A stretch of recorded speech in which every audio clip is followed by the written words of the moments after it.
Abra sua Bíblia junto comigo no tema desse congresso, livro do profeta Isaías, capítulo 6.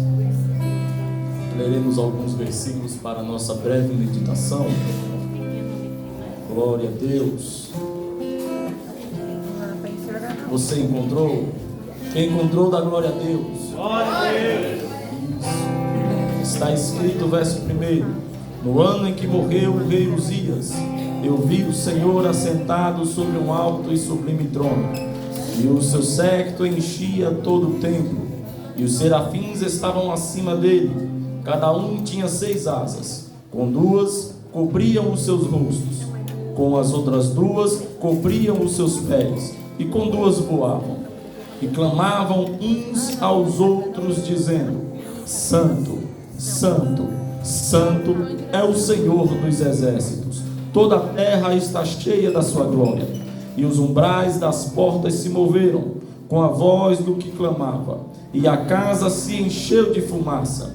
Então disse eu: ai de mim, que vou perecendo, porque sou homem de lábios impuros, e habito no meio de um povo de impuros lábios. E os meus olhos viram o Rei, o Senhor dos exércitos. Mas um dos serafins voou para mim, trazendo na sua mão uma brasa viva que tirara do altar com uma tenaz. E com ela tocou a minha boca e disse: eis que isto tocou os teus lábios, e a tua iniquidade foi tirada, e purificado o teu pecado. Depois disso, ouvi a voz do Senhor que dizia: a quem enviarei? E quem há de ir por nós? Então eu disse: eis-me aqui, envia-me a mim. Glória a Deus. Feche os seus olhos. Feche os seus olhos. Vamos orar. Bendito Deus e eterno Pai, Senhor, estamos diante da tua presença e estamos em tuas mãos, ó Deus. Senhor, confessando, Pai, que somos falhos, pecadores, meu Deus poderoso, limitados, Senhor, mas a tua graça, Deus, o teu poder é quem faz toda a diferença. Deus, eu tenho certeza que o Senhor tem um compromisso imenso com a tua palavra, Senhor, e nós propusemos em nosso coração também estarmos, ó Pai, alinhados com a tua palavra, ser com a tua igreja, falar com o teu povo. Necessário que eu diminua, que o Senhor cresça. Meu Deus, manifesta o teu poder, ó Pai, nessa noite, para a glória do teu nome, em nome de Jesus. E toda a igreja diz: amém. Glória a Deus. Pode se sentar glorificando a Deus. Aleluia. Irmãos, para entendermos esse contexto do capítulo 6 do profeta Isaías, é necessário voltarmos um pouco na história, desde o tempo do rei Amazias. Quem foi Amazias? Amazias foi pai de Uzias. Amazias, no início do seu reinado, ele até que vai bem, até que ele está administrando as coisas bem, mas o contexto vai dizer que ele não estava com o seu coração completo em Deus.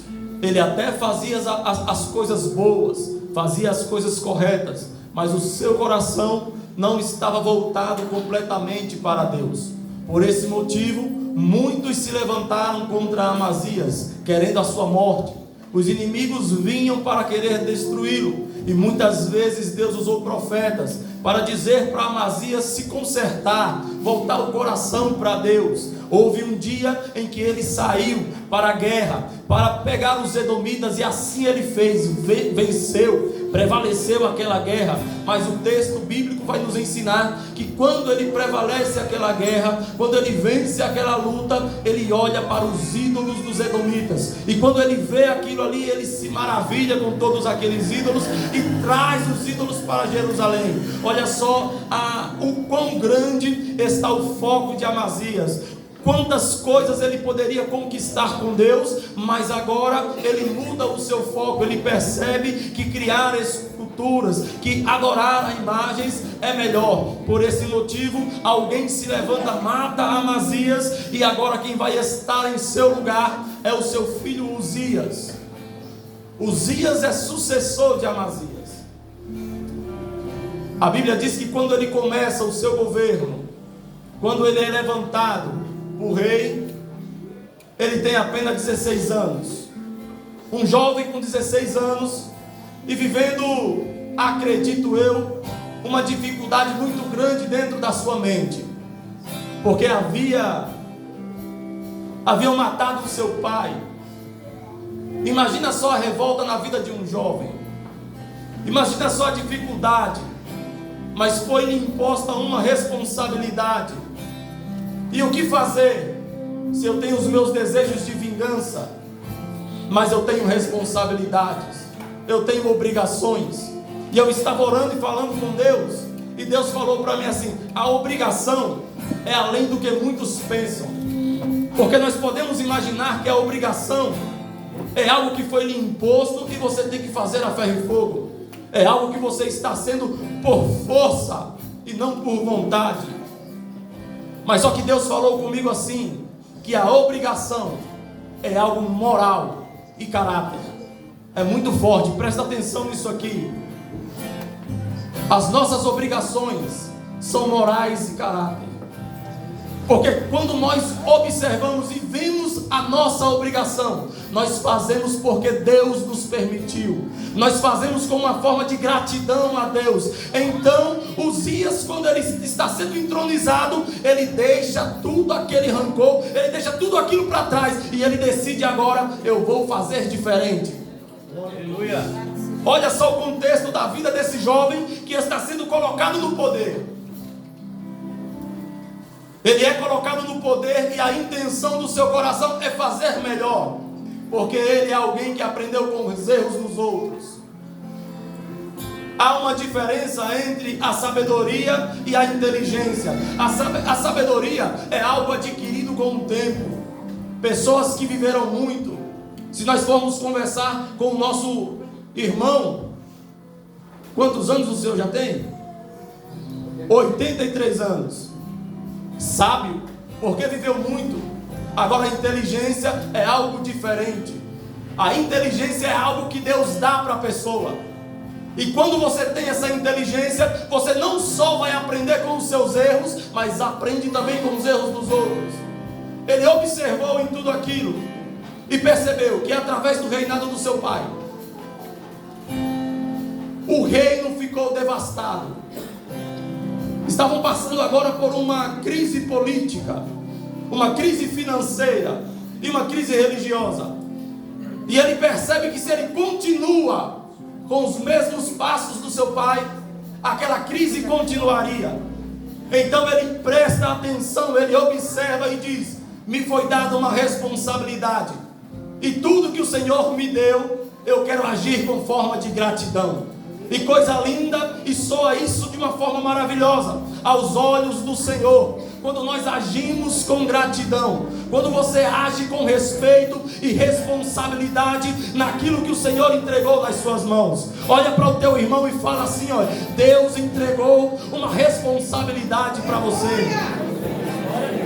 Não, seja profeta de Deus e fala para ele: Deus entregou uma responsabilidade para você. Oh, aleluia, glória a Deus. Eu não sei o que foi, qual foi a responsabilidade, qual foi o governo que Deus colocou em suas mãos. Talvez foi o governo de um trabalho, talvez foi o governo de uma família, mas eu tenho certeza, Deus conta com você para governar alguma coisa. Agora vai de você querer agir conforme os passos que Deus quer que você ande, ou você quer agir pela sua própria emoção. Deus te levantou nessa noite, Deus te chamou nessa noite e disse: a responsabilidade está com você.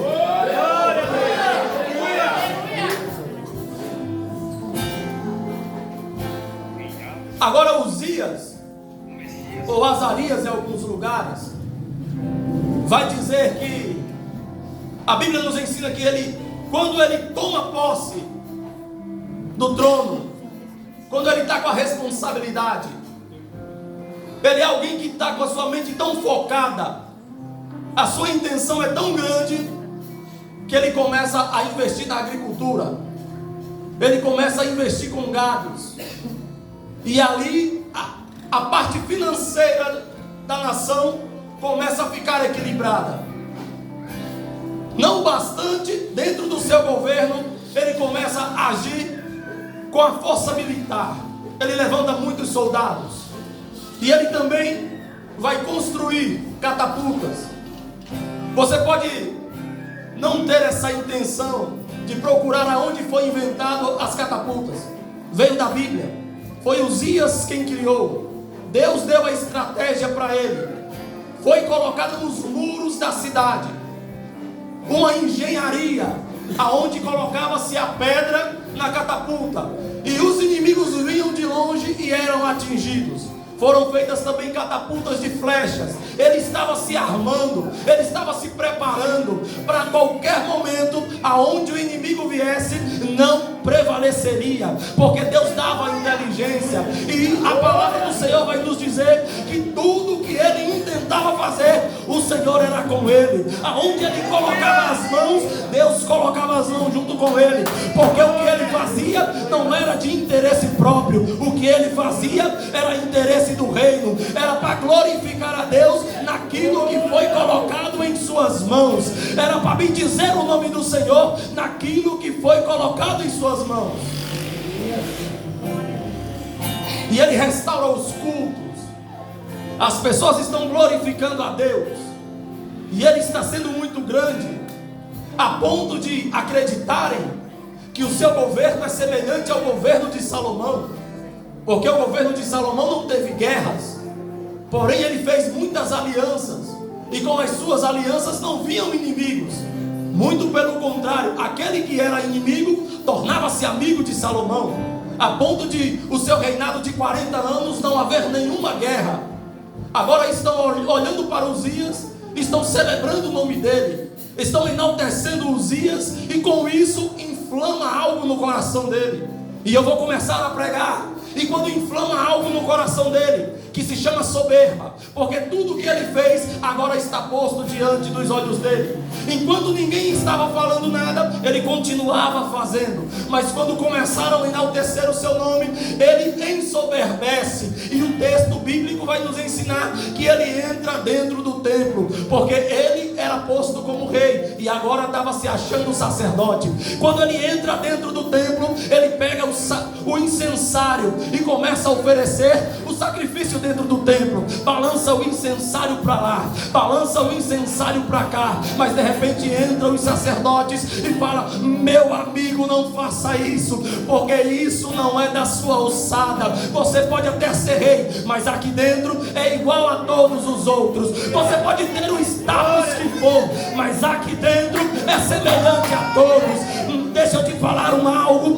Foi estabelecido por Deus sacerdotes, homens separados para fazer este ofício. Não faça tal coisa. A Bíblia vai nos dizer que ele, na sua inflamação, na sua ira, não quis aceitar a correção. E coisa dura, irmãos, é quando não aceitamos a correção, porque enquanto o Senhor está corrigindo e nós aceitamos, a Bíblia vai nos ensinar que todo aquele que peca, mas reconhece, esse alcança a misericórdia. Oh, aleluia!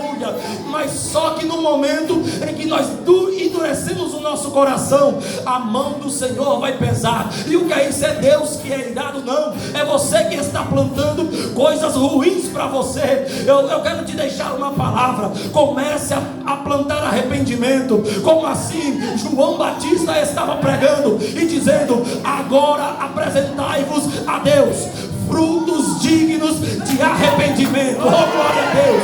Apresentai-vos a Deus frutos dignos de arrependimento, porque quem não tiver esses frutos, ao machado já está posto à raiz, e será cortado e será lançado no lago de fogo. Oh, meu Deus do céu, olha isso aqui, é Deus avisando que tem alguém que está sendo avisado por Deus. Coloca a casa em ordem, se prontifica para o Senhor. O Senhor está te chamando, Uzias, toma posição. Não é para fazer isso, não é para fazer aquilo. Tem coisas que não competem a você, Uzias, toma o teu lugar. Mas só que Uzias está inflamado, Uzias está com o seu coração soberbo, e ele vai até querer bater boca com os sacerdotes. As histórias dentro de estudos vai nos dizer que quando ele vai para cima do sacerdote, ele vê no reflexo de ouro que ficava na testa do sacerdote. Quando ele olha no reflexo, ele enxerga a si próprio. E ele foi acometido de uma lepra. Porque quando não escutou o conselho, agora tem que pagar pelos erros. Foi acometido de uma lepra. Quando ele percebe que o seu corpo está leproso, ele mesmo agora cai em si. Mas o que fazer depois que o leite foi derramado? Não tem como colocar de volta no copo. Agora tem que pagar pelos erros. Tem que pagar por tudo que foi feito. O texto bíblico vai dizer, irmãos, que ele é levado fora da cidade. Ele é colocado em um arraial. É feita uma casa para ele, aonde ele vai terminar os seus dias. Agora, olha só o cenário.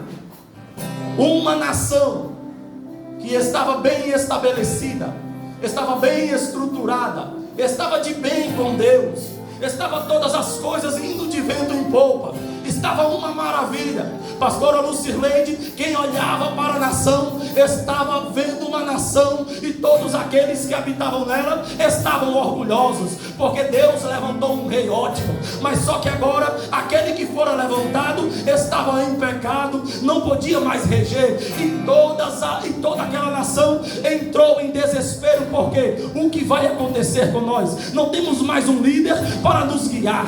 O que vai acontecer com nós? As nossas finanças vão por água abaixo de novo. O que vai acontecer conosco? Porque não temos mais esse poder para estar buscando ao Senhor. Meus irmãos, a tristeza tomou conta do cenário. Todos que olhavam para um lado e para o outro, olhavam para os rostos e viam o desespero. Mas só que no meio de todo aquele cenário, havia um homem que era diferenciado. Havia um homem que o seu foco não estava no rei, o seu foco não estava somente no reino, mas o seu foco estava em Deus. Eu vou falar de novo para você entender. O mundo estava virado de cabeça para baixo, as coisas não estavam boas, mas só que havia um homem, e esse era considerado homem de Deus. Falamos de Isaías. Isaías, no meio de todo aquele processo, no meio de toda aquela confusão, no meio de toda aquela bagunça, ele é alguém que está centrado. Eu já ouvi muitos pregarem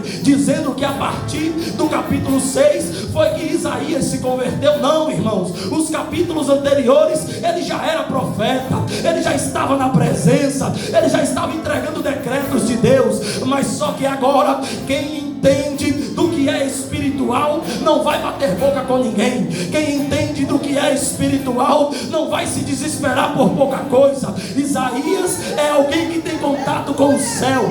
Isaías é alguém que tem contato com Deus. O mundo está de cabeça para baixo. Eu sei para onde eu vou. Capítulo 6, verso 1. Ele vai para o templo. Oh, aleluia. As coisas não estão dando certo. O que é que eu devo fazer? Eu vou me desesperar, eu vou me trancar em casa, eu vou abrir um buraco no chão e enfiar na minha cabeça, eu quero esquecer de tudo. Não, agora é a hora de entrar na guerra. Olha para o teu irmão, olha para o teu irmão e fala assim para ele: vamos entrar na guerra. Oh, glória a Deus, vamos entrar na guerra. Isaías entende o seu chamado. O meu chamado não é de ficar desesperado com todos os outros. O meu chamado é buscar na presença. Eu sei para onde eu vou me direcionar para o templo.